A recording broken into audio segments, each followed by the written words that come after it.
विश्व वंदनीय संत सम्राट बंदी छोर सदगुरु श्री कबीर साहब जी, मेरे हृदय मंदिर के आराध्य परम पूज्य सदगुरु श्री महंत साहब जी, पूजा की योग सभी संत समाज में चरण कमलों में सिर झुका के 3 बार बंदी करता हूँ।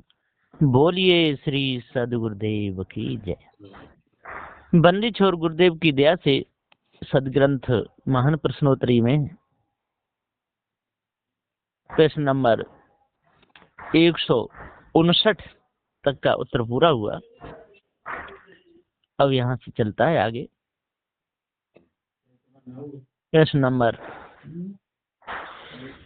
60। गुरुदेव जी, हमारी हार क्यों हो जाती है? हमारा साहस क्यों टूट जाता है? हम किसी कार्य में सफल क्यों नहीं हो पाते? इसका कारण बताइए। उत्तर, मन के हारे हार है, मन के जीते जीत। अक्सर करके लोग सदियों से चली आ रही परंपराओं या मिथ्या धारणाओं को सत्य मानकर उन्हीं पर चलते रहते हैं।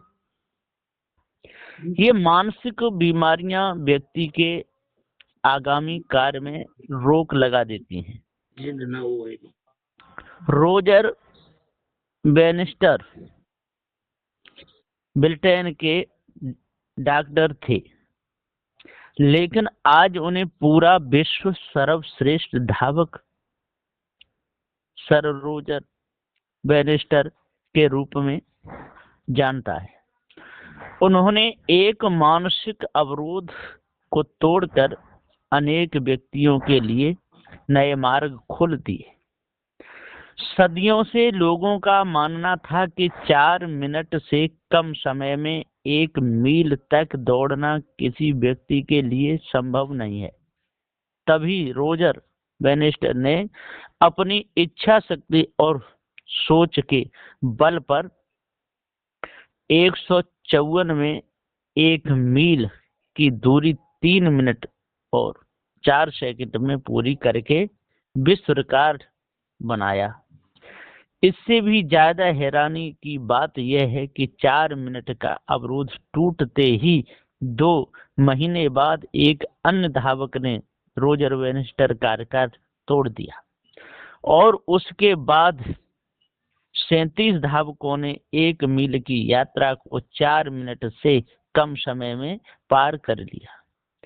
ऐसे ही न जाने कितने मानसिक अवरोध हमारे दिमाग में जगह बनाए रहते हैं और हम उन अवरोधों को तोड़ने का प्रयत्न ही नहीं करते। जो उन अवरोधों को, मुसीबतों को पार कर लेते हैं, वे सफल हो जाते हैं। व्यक्ति जितना स्वयं को अध्यात्म की ओर प्रेरित करता है, उतने उसके मस्तिष्क में मानसिक अवरोध कम पनपते हैं। हम अपने मन में हार मान लेते हैं, इसलिए हमारी हार हो जाती है। जो सभी तरफ के लक्ष्य को हटाकर एक जगह लगा देता है तो वह काम उसका बन जाता है। कार्य करते समय हमारा मन इधर उधर नहीं होना चाहिए, नहीं तो काम बिगड़ जाएगा। हाथ मलते रोते रह जाओगे, फिर कुछ नहीं होगा। इस शब्द को याद रखना, मन के हारे हार है और मन के जीते जीत। गुरुदेव जी, विष्णु भगवान ने जो देवताओं के साथ व्यवहार किया था, क्या वह ठीक था? उत्तर, ठीक नहीं था। कपट था, छल था, ध्यान न्याय निर्णय के विरुद्ध कार्य था। विष्णु भगवान ने विश्व मोहिनी का रूप बनाकर धोखा देकर दानवों को मदिरा पिला दिया था और देवों को अमृत पिला दिया था। ऐसा उल्लेख भागवत में आया है। सब लोग जानते पढ़ते भी रहते हैं। अर्थात छल कपट व्यभिचार करने वाला कभी देव नहीं हो सकता। छल करने वाला कभी किसी का भला नहीं कर सकता। छल करने वाला ठीक ठीक न्याय कभी नहीं कर सकता और छल करने वाला कभी दानी नहीं हो सकता। छल करने वालों को देव कहना अपने आप को धोखा देना है। छल तो छल है, किसी के भी साथ किया जाए, और छल करने वाला प्राणी महानीच होता है। जो किसी के भी साथ छल नहीं करता वह पवित्र होता है। सभी प्रकार के छल कपट को अपने अंदर से त्याग देना चाहिए। यह सदगुरु श्री कबीर साहिब की न्याय नीति की वाणी है। सो जाएंगे। प्रश्न, गुरुदेव जी, मन का विकार और ब्रह्म एक ही है कि अलग अलग है? इस भेद को परखाइए। उत्तर, उपनिषद के ऋषि जिसे ब्रह्म ज्ञान कहते हैं उसी को महर्षि पतंजलि दृष्टा का अनुभव कहते हैं। भगवान महावीर आत्मज्ञान और भगवान बुद्ध निर्वाण ज्ञान कहते हैं। ओशो ने इसी को बुद्धत्व कहा है। इन सब लोगों ने संसार में भ्रम फैलाया है। ब्रह्म कोई वस्तु नहीं है। अब वस्तु की तरफ मनुष्य का लक्ष्य लगवाते हैं, धोखे में फंसाकर निज पद से जीव को गिरा देते हैं। मनुष्य का मन शब्दों का भंडार, मनुष्य भाषाओं का जानकार, स्मृतियों का संग्रह और भावी योजनाओं का स्वप्नदर्शी है, परंतु अपने आप को भूल गया है। इसलिए ईश्वर ब्रह्म की कल्पना करता है। इस निर्णय से ब्रह्म भी मन का विकार है, ऐसा जानिए। और जहाँ जहाँ कहीं कहीं आत्मा जो शब्द आया है वो उन्हीं लोगों के लिए, उन्हीं के अनुसार। लेखनी में यदि कहीं आत्मा शब्द आ गया हो वो निर्णय से मान्य नहीं होगा। प्रश्न, गुरुदेव जी, क्या समाधि में यह चंचल मन रहता है? उत्तर, हंस समाधि में मन रहता है परंतु शुद्ध मन रहता है। मन के द्वारा ही समाधि लगती है और मन के द्वारा ही समाधि खुलती है। बंधन और मोक्ष का कारण मन ही है। जब जीव आवागमन से छूट जाता है उसको पारक समाधि कहते हैं। पारक समाधि में जीव के साथ मन नहीं रहता, जीव का आवागमन मिट जाता है, ऐसा जानिए। प्रश्न, गुरुदेव जी, इस संसार में दुख ही दुख है कि सुख भी है? उत्तर, यह संसार सुख और दुख से भरा हुआ है। इस संसार में मनुष्य दो प्रकार के कर्म करता है, शुभ और अशुभ। जब शुभ कर्मों का फल सामने आता है उस समय मनुष्य को सुख मिलता है, और जब अशुभ कर्मों की बारी आती है उस समय मनुष्य को दुख मिलता है। दुख और सुख दोनों कर्मों के आधार से मनुष्य के जीवन में आते जाते रहते हैं। जीवन में सुख भी आएगा और दुख भी आएगा। यदि कोई शूरवीर हो, भक्ति के बल से अशुभ कर्मों को तज के और संतों की भक्ति करे, घर में सुमति से रहे, तो अन्य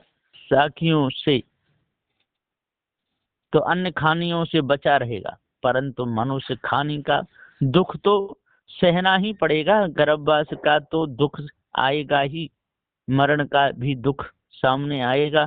संसार में सुख और दुख दोनों हैं और दोनों का सामना करना ही पड़ेगा, ऐसा जानिए।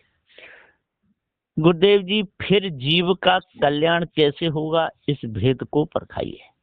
कल्याण के लिए सुख और दुख से ऊपर उठना पड़ेगा। खानी और वाणी दोनों जालों को त्यागना पड़ेगा। निराश भाव को अपना कर आशाओं का त्याग करना पड़ेगा। जीवन में वैराग्य धारण करना पड़ेगा और संसार के सुख की आशा बिल्कुल तजनी ही पड़ेगी, तब आपका कल्याण होगा, ऐसा जानिए।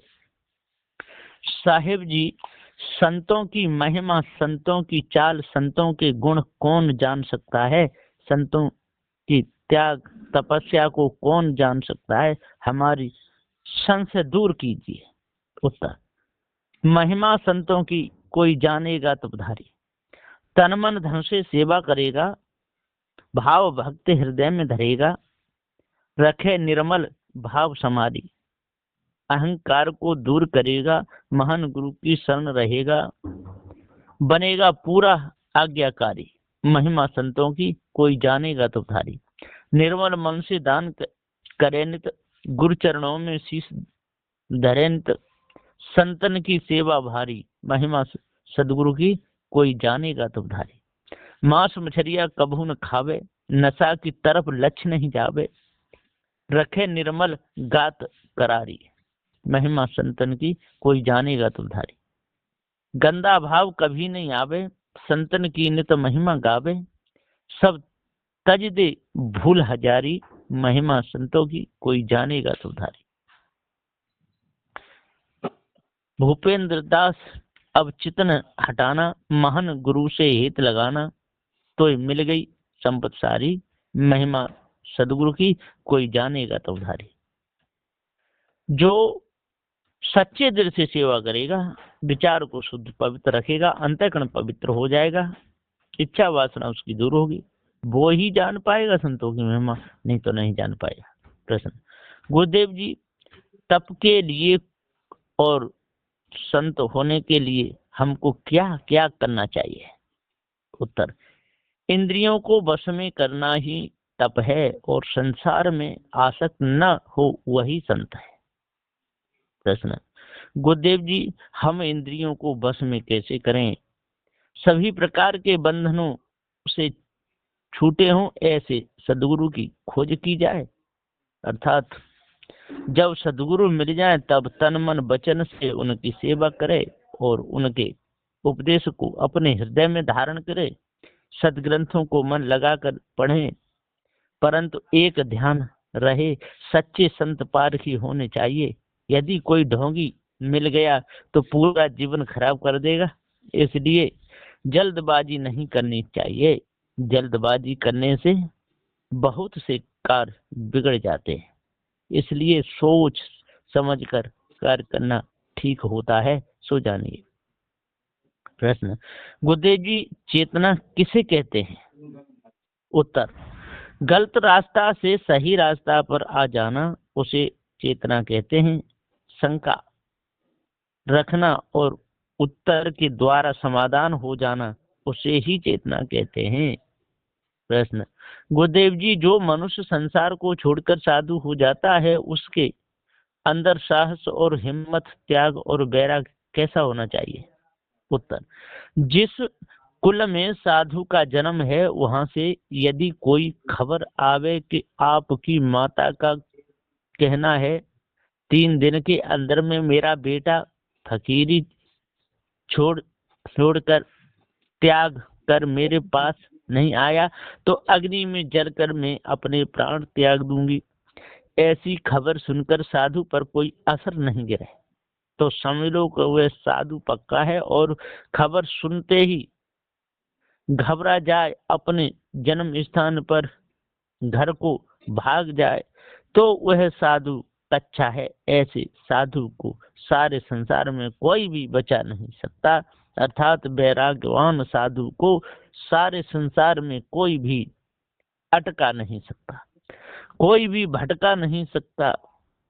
सभी प्रकार के मोह को त्याग कर वह साधु मुक्त हो जाएगा, उसके कल्याण में कोई कमी नहीं आएगी, ऐसा जानिए। प्रश्न, गुरुदेव जी, जहाँ पर हमारा जन्म हुआ है क्या वहाँ पर कभी नहीं जाना चाहिए? उत्तर, यदि वहाँ के लोगों का आपके प्रति पूज्य भाव है और आपको संत की दृष्टि से देखते हों, आपको पूज्य भाव से बुलाते हों तो जाने में कोई दोष नहीं है। लेकिन जिस भाव से आप सारे संसार में रहते हो उसी प्रकार से रहना चाहिए, वहाँ के कार्य व्यवहार में शामिल नहीं होना चाहिए। इसको संत रीति कहते हैं, ऐसा जानिए।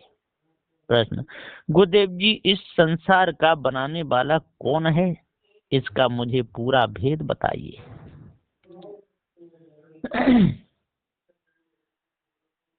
उत्तर, हे शिष्य, इस संसार को बनाने वाला कोई नहीं है।